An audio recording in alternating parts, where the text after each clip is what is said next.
kasih untuk boleh bangun jam 5 pagi, makan jam 5.30, dan datang ke chapel jam 6:30 pagi. Amin.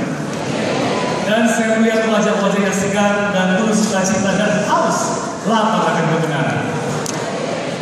Saudara-saudara, saya ingin bertanya, berapa banyak dari saudara yang membawa Alkitab? Wah, puji Tuhan. Berapa banyak dari saudara yang membawa Alkitab elektronik? Wah, puji Tuhan. Pertanyaan ketiga, berapa banyak dari saudara yang pernah membaca buku Filemon? Atau mungkin ada yang tidak tahu Filemon ini ada dalam Alkitab? Siapa yang baru pertama kali mendengar kata Filemon di dalam Alkitab? Wah, puji Tuhan, semuanya sudah pernah. Di kelas saya kemarin, saya berikan tugas kepada murid-murid falsafah pendidikan Kristen dan perbuatan untuk baca kitab Filemon. Saya percaya saudara-saudara sudah membacanya. Hanya butuh waktu 3 menit saja. Sebab Filemon ini, walaupun ini sebuah kitab, sebuah buku dalam Alkitab, sebenarnya ini hanya sebuah surat yang terdiri dari satu fatsal saja. Ini adalah sebuah surat yang dituliskan oleh Rasul Paulus kepada Filemon mengenai seseorang. Jadi saudara-saudara, ketika kita membaca buku Filemon, hanya ada 3 individu yang akan kita lihat. Tidak banyak, sedikit cerita, sedikit orang, tetapi maknanya begitu dalam. Yang pertama adalah Rasul Paulus. Saya percaya semua sudah mengetahui siapa Rasul Paulus itu. Kalau kita baca Perjanjian Baru, setengah atau bahkan lebih dari setengah dituliskan oleh Rasul Paulus. Namun dalam kesempatan ini Rasul Paulus sudah berada di penjara. Jadi dia menuliskan surat Filemon ini kepada Filemon dari dalam penjara. Orang yang kedua adalah Filemon. Filemon ini adalah murid dari Paulus dan dia adalah seorang majikan. Jadi pada waktu itu perbudakan masih sangat merajalela dan Filemon memiliki seorang budak yang bernama Onesimus. Bagi yang pernah di Filipina berkuliah atau tinggal, kalau kita dengar kata Onesimus, pemikiran kita langsung ke arah barat. Karena barang yang merek Onesimus adalah salah satu yang paling baik. Yang ketiga adalah Onesimus. Dia adalah seorang budak. Tetapi Onesimus ini bukanlah budak biasa-biasa saja. Onesimus adalah seorang budak yang melarikan diri. Jadi ingat, ada 3 individu. Rasul Paulus, Filemon, dan Onesimus. Onesimus ketika dia melarikan diri, dia menyadari kesalahannya, dia lari kepada Paulus. Pada saat Paulus berada di penjara. Jadi saudara-saudaraku, ada 2 pelajaran utama, 2 pelajaran penting yang bisa kita dapatkan dalam pelajaran dari buku Filemon ini. Dan ini sangat penting. Kalau ini sangat penting, berarti ini perlu untuk dipelajari.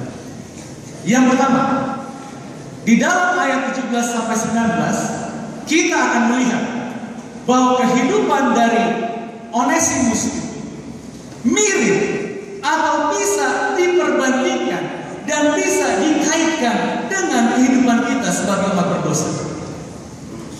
Sehingga setelah mempelajari pelajaran dari buku Filemon ini, kita dapat lebih menghargai kasih Kristus kepada kita. Jadi pelajaran ini tidak terbatas mengenai Paulus, Filemon, dan Onesimus, tetapi ini terkait erat dengan hubungan antara orang berdosa dengan Kristus.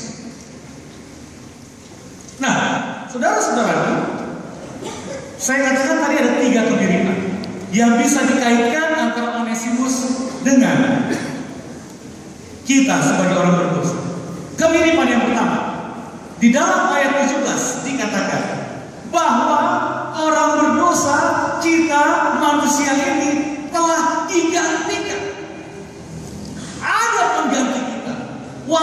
sebenarnya kita tidak layak. In English Bible it is said that we have an undeserved substitute.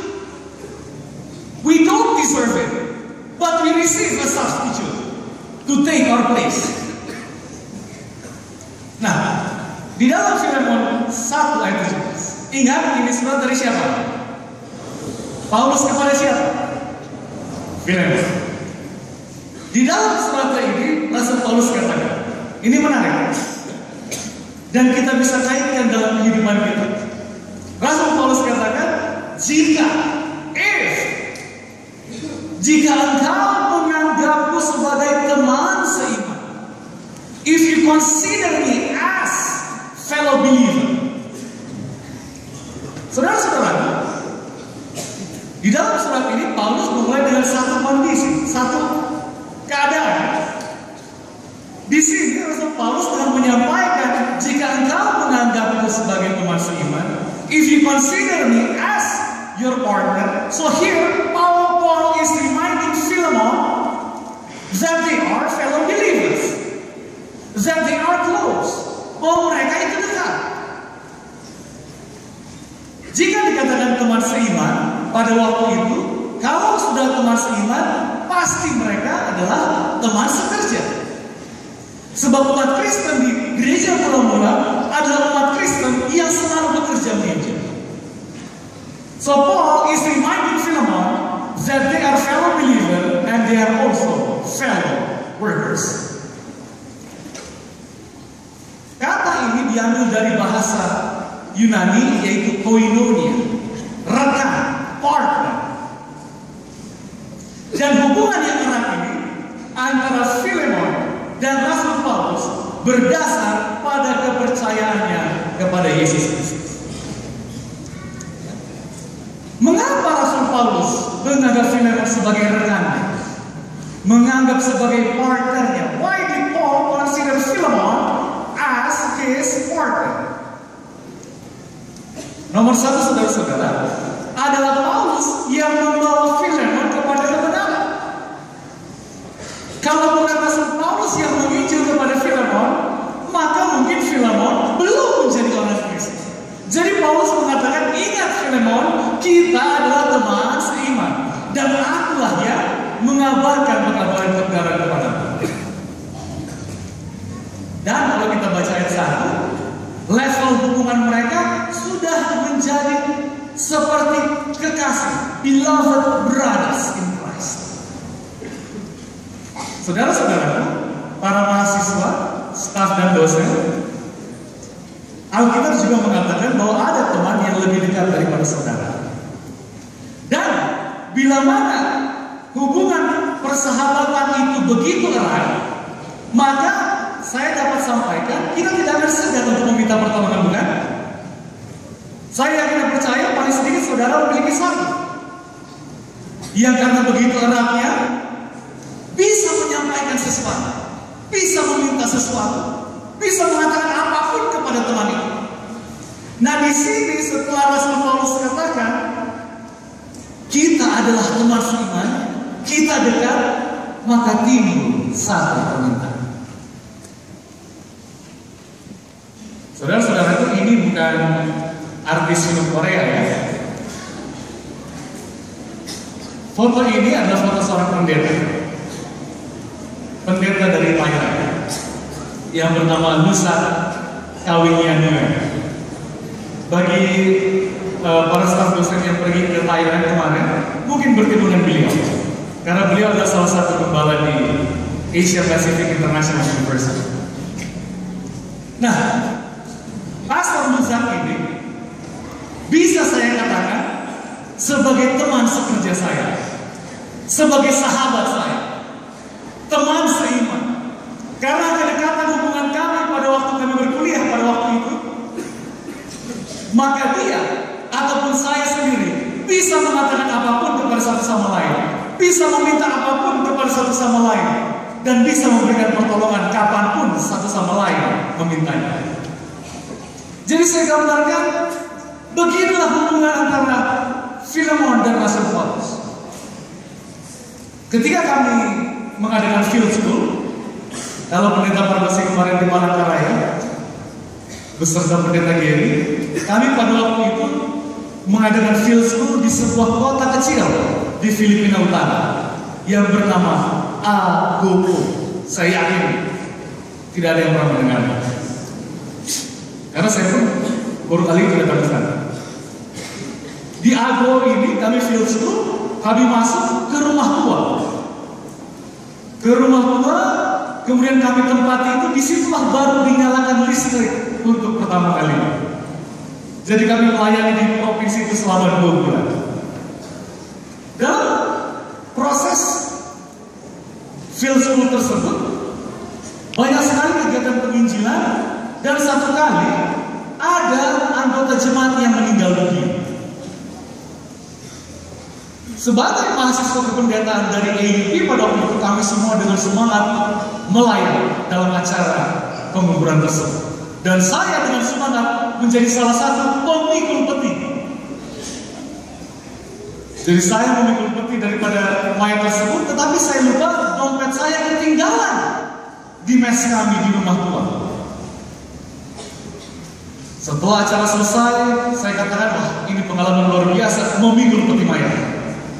Ada suatu kepuasan tersendiri sebab saya belum pernah melakukannya.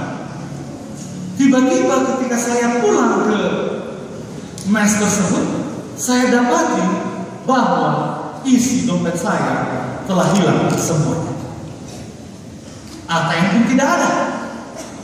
Padahal ingat, ini di pedalaman Filipina.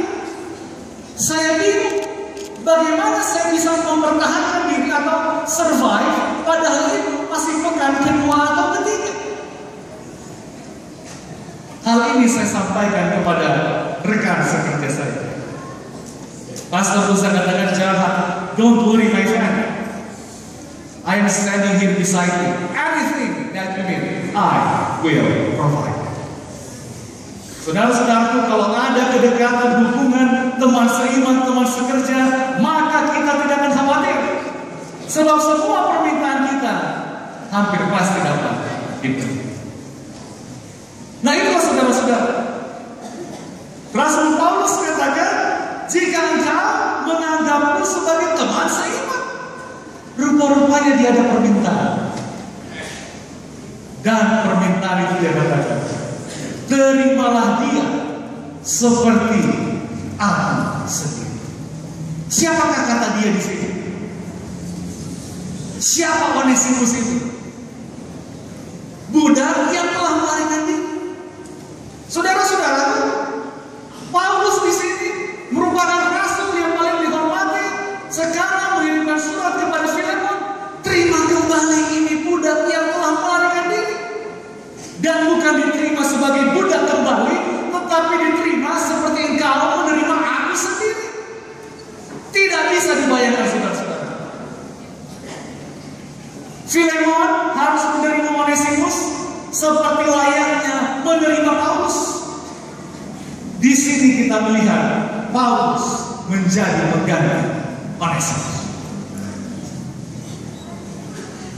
Cara Paulus ini mengambil tempat Onesimus adalah seperti Kristus mengambil tempat kita. Di dalam kitab ini kita akan melihat fakta substitusi, pergantian yang seharusnya menjadi tempat kita digantikan oleh orang lain. Substitusi merupakan arti sebenarnya daripada kematian Kristus, sebab ia mengorbankan diri yang tadinya merupakan tempat kita, dia gantikan, dia serahkan dirinya agar orang yang seharusnya berada pada tempat itu terbebas dari kita. Dan saudara-saudara, Yesus Kristus menggantikan kita walaupun sebenarnya kita tidak layak. Di dalam 2 Korintus 5 ayat 21 dikatakan, dia yang tidak mengenal dosa telah dibuatnya menjadi dosa, karena kita supaya dalam dia kita dibenarkan oleh Allah. Galatia 3:13 katakan, Kristus telah menebus kita dari kutuk hukum Taurat dengan jalan menjadi kutuk karena dia. Saudara-saudara, pengampunan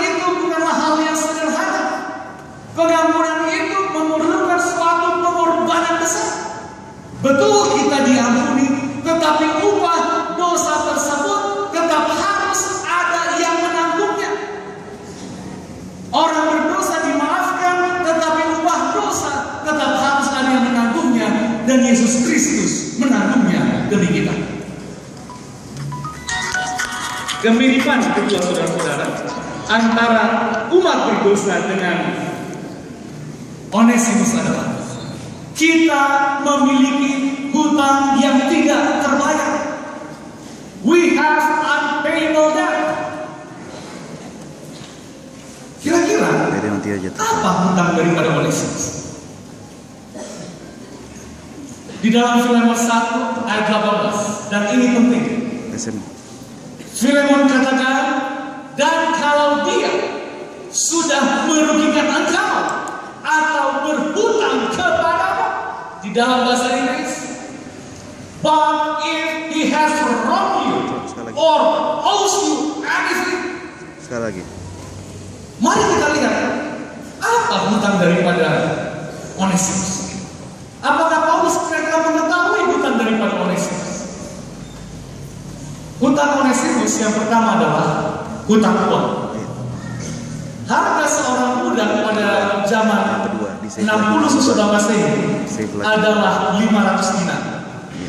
Supaya kita bisa dapat membayarkannya, gaji satu orang pada zaman itu adalah 1 dinar per hari. Jadi hutang Onesimus kalau dia mau membeli dirinya sendiri adalah 500 hari kerja. Dan di dalam zaman perjanjian baru, dari satu kota ke kota yang lain dipisahkan oleh padang gurun. Bukan seperti sekarang kotanya. Sehingga kalau ada seseorang yang pergi meninggalkan satu kota, pasti dia memerlukan uang untuk transportasi, untuk makanan dan kebutuhan lainnya. Jadi selain daripada hutang pribadi, Onesimus pun memiliki hutang karena dia mencuri daripada Filemon. Sehingga sebagai budak, Onesimus tidak akan dapat membayar hutang kepada Filemon. Namun saudara-saudaraku, bisa saja Onesimus pinjam atau bagaimana untuk membayar hutang uang, tetapi ternyata Onesimus masih memiliki satu hutang lagi, dan hutang ini tidak dapat dibayar. Sebab itu adalah hutang kematian. Di dalam peraturan kerajaan Romawi pada waktu ini, jika ada seorang budak yang melarikan diri dari tuannya, maka hukuman yang diberikan kepada budak tersebut adalah hukuman mati. Jadi saudara-saudara, Onesimus memiliki hutang uang yang begitu besar, dan dia juga memiliki hutang nyawa, dan dia harus mati. Inilah gambaran kita saudara-saudara. Gambaran Onesimus itu bisa dikaitkan secara langsung, bisa dicocokkan secara langsung, bisa diperbandingkan secara langsung dengan kita orang berdosa. Sebab gambaran Onesimus kepada Filemon adalah sama seperti gambaran kita ketika berada jauh daripada Kristus. Ketika Kristus tidak di pihak kita, ketika kita tidak menerima kebenaran Kristus, maka hutang kematian itu pasti menjadi milik.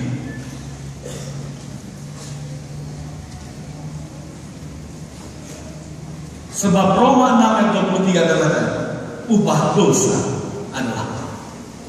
Sama seperti Onesimus berhutang nyawa kepada Filemon.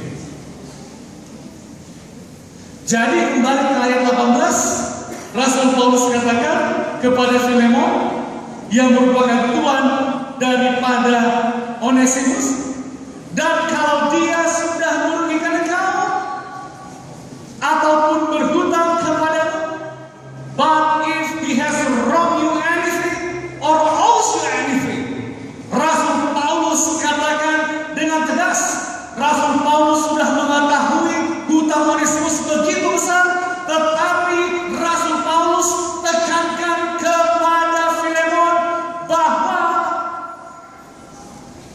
tanggunganlah semuanya kepadaku. Charge them to my account.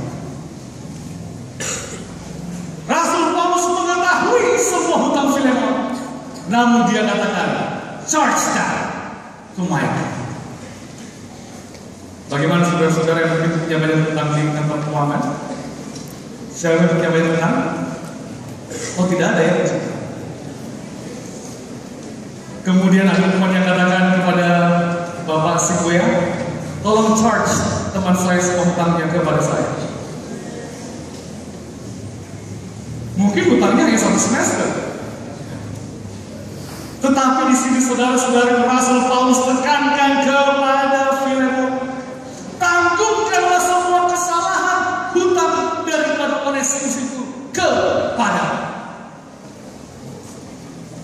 Kemiripan yang ketiga, saudara-saudara, antara orang berdosa dengan Onesimus adalah hutang Onesimus, hutang orang berdosa telah dibayar secara mengagumkan. That we have an unbelievable payment. Di dalam Filemon 1 ayat 19, Rasul Paulus mengatakan, aku Paulus menjaminnya dengan tulisanku sendiri. In the English Bible it says that I, Paul, am writing this with my own hand. Saudara-saudara, kebiasaan Paulus adalah mendikte perkataannya karena dia juga punya masalah mata kepada sekretaris. Jadi dia ucapkan, kemudian scribe atau sekretaris itu tuliskan. Namun kadang-kadang dia sering menuliskan kata penutup daripada surat tersebut dengan tulisannya sendiri. Nah, di zaman modern seperti ini, surat dengan tulisan tangan sudah mulai jarang karena sudah ada internet ataupun SMS. Jadi pada zaman ini ketika ada surat dengan tangan, maka perasaan kita menjadi lebih light karena ada satu kedekatan emosional. Dan di sini saudara-saudara, di dalam ayat 19 sampai 25 atau mungkin keseluruhan surat itu dituliskan oleh Paulus sendiri. Tetapi apapun itu saudara-saudaraku, dengan menyatakan kata ini di dalam buku ini, maka Rasul Paulus ingin membuat satu pernyataan dengan begitu jelas.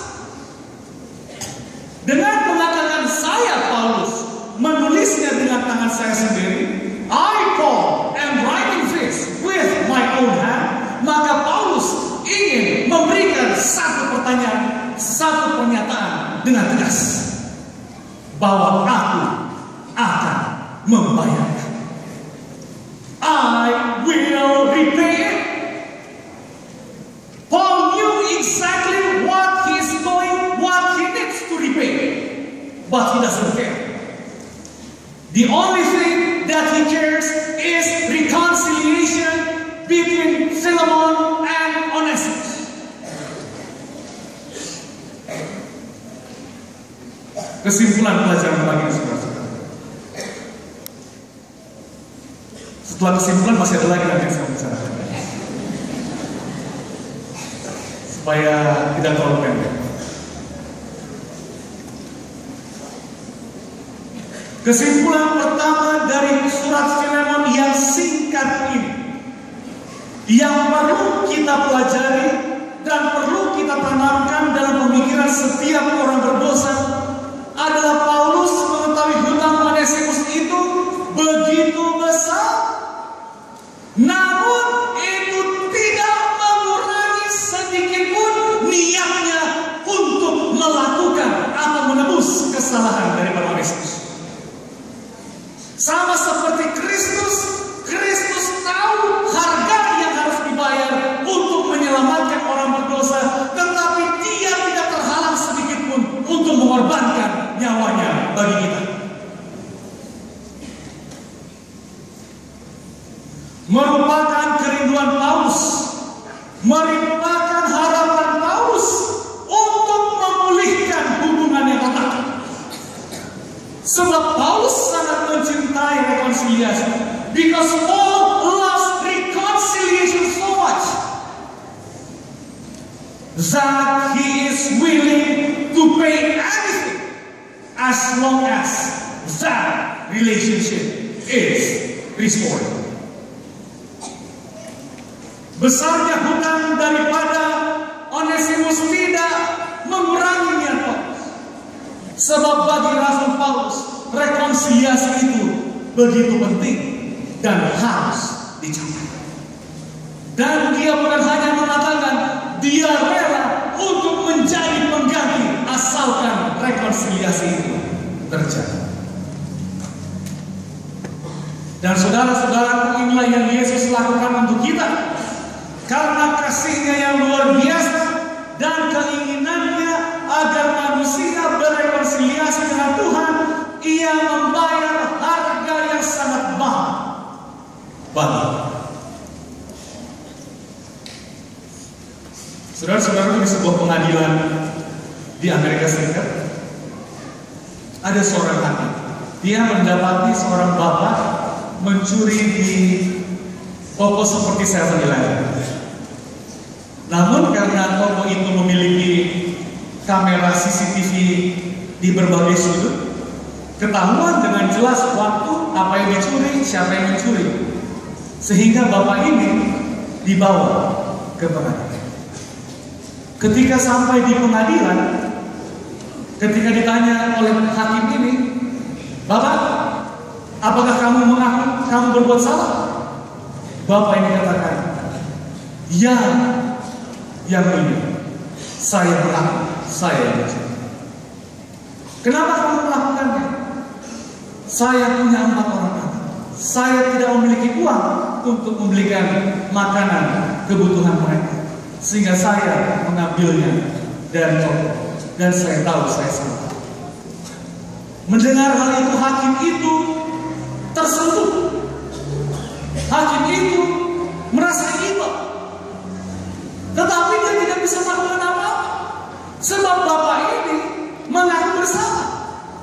Kalau di dalam pengadilan seseorang mengaku bersalah, maka hakim tidak bisa memutarnya.